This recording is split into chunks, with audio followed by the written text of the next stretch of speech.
ഇറാനുമായി ഒരു യുദ്ധം സത്യമായി ഉണ്ടായിരിക്കും.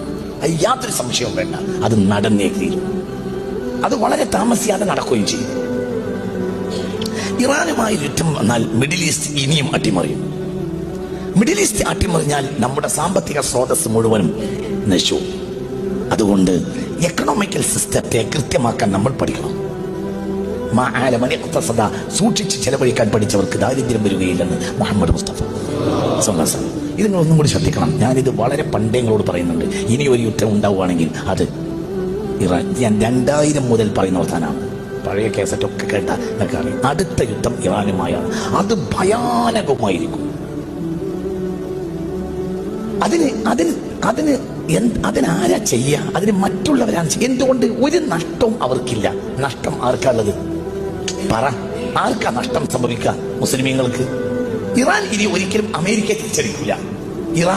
ഇറാൻ തിരിച്ചടിക്കുകയാണെങ്കിൽ തിരിച്ചടിക്കുക എങ്ങനെയായിരിക്കും? ഒരു സാധാരണ നിലയിൽ ഒരു രാജ്യം തിരിച്ചടിക്കുകയും പോലെ ഇറാൻ തിരിച്ചടിക്കുകയാണെങ്കിൽ ഖത്തറിലോ സൗദിയിലോ പറ ഉള്ള അമേരിക്കൻ ക്യാമ്പുകളെ ആക്രമിക്കുകയാണ് ചെയ്യുക. അപ്പൊ സ്വാഭാവികമായും എന്തുണ്ടാവും? ആ രാഷ്ട്രം ആ പക്ഷത്ത് ചേരും. ഇത് നടക്കൂലേ? നടക്കും. നടന്നേ തീരും. ഇറാനുമായി യുദ്ധം അനിവാര്യമാണ്. അത് നടന്നേ തീരും. അത് ഫിത്നത്തുൻ അമ്മാഉ സമ്മാഉ അമ്മിയാ.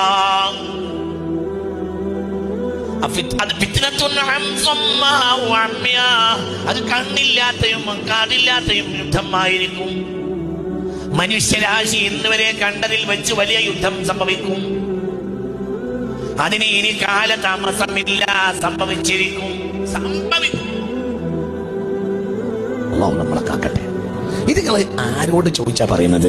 ഇത് മുത്തുനബി പറഞ്ഞതാ. മുത്ത് മുഹമ്മദ് മുസ്തഫ. ഞാൻ കുറെ കാലങ്ങളായി നിങ്ങൾ കുറെ കാര്യങ്ങൾ പറയാറുണ്ട്. അതങ്ങനെ തന്നെ നടക്കാറുണ്ട്. അത് കവടി നേരത്തെ പറയുന്ന വർത്താനല്ല. അതങ്ങനെ സംഭവിക്കൂ. അതിന്റെ രീതി അങ്ങനെയാണ്. അതിന്റെ രീതി കണ്ടാൽ അങ്ങനെയാണ്. അത് അങ്ങനെ വരൂ. അള്ളാഹു നമ്മളെ കാക്കട്ടെ. അത് സംഭവിക്കും. അത് സംഭവിക്കും. സംഭവിച്ചത് കഴിഞ്ഞാൽ ഇനി മിഡിൽ ഈസ്റ്റിൽ ഒരു യുദ്ധം ഉണ്ടായാൽ ഒരിക്കലും എക്കണോമിക്കൽ സിസ്റ്റം നേരെ നിർത്താൻ കഴിയൂല. അത് ഏറ്റവും ബാധിക്കുക കേരളത്തിനെയാണ്. അനാവശ്യമായ ഷോപ്പിങ്ങുകളിൽ പെണ്ണുങ്ങളെ നിയന്ത്രിക്കണം.